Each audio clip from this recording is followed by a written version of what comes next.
Ny zavatra natao androany zany dia fanatanterahana ny toky izay nomena nandritra ny fampelezan-kevitra satria nandritra ny fampelezan-kevitra fifidianana solombavam-bahoaka dia nanome toky ny tenako hoe izay fokontany telo voalohany ato anatin'ny distrikany Kongo ka azahoako isan-jato ambony indrindra dia ho zarako kitapo avokoa ny mpianatra rehetra ao anatin'ilay fokontany.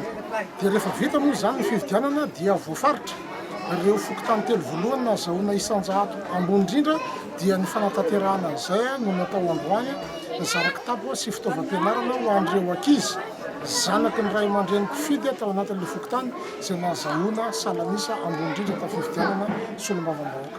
Ohatran'izarana androany aloha zany dia hoe kitapo tsiraidray ho an'ny ankizy dia kahie anankiroa dia stylo anankiroa dia ny ankizy rehetra ao anatin'ilay fokontany zany manomboka amin'ny kilasy voalohany hatramin'ny kilasy fahadimy no nahazo avokoa.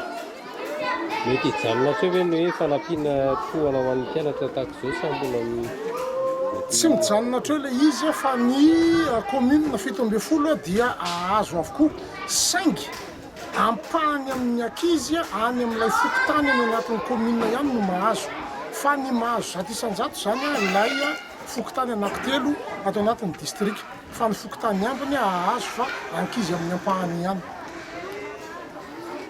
Ny hitantsika aty zany no atao hoe renirano ny Sandragnanta.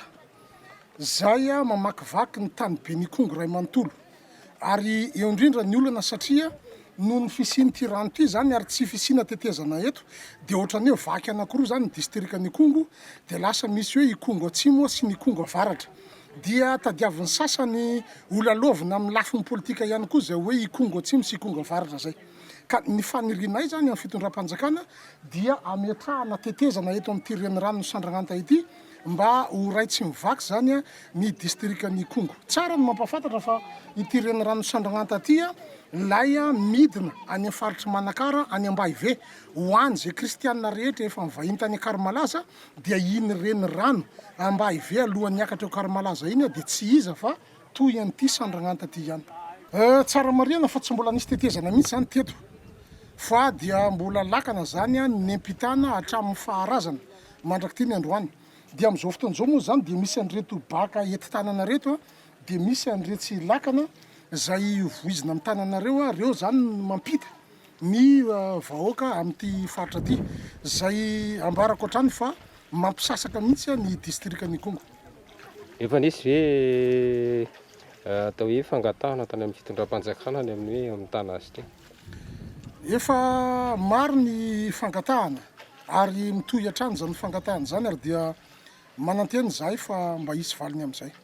Inona nefa tena ho tombony raha vita ty lala ty tetezany ty? Ny tombony dia tsotra izy lay nambarako teo mitambatra lay distrika ary mora ny fivezivezena satria raha avy any fanadintsika zao manaraka lalam-pirenena faha-700 zay mampitohy ny fanadina sy Kongo i Kongo vohipeno dia ity no akaiky indrindra fa dia noho ny tsy fisiana tetezana eto zay mahatonga ny olona ho any Atsimo Atsinanana Ray Manontolo miodina any amin'ny lalam-pirenena faha-520 fa eto zany no akaiky indrindra satria raha eto amin'ity teboka misy antsika ty 90 kilometра fotsiny dia tonga eo vohipeno.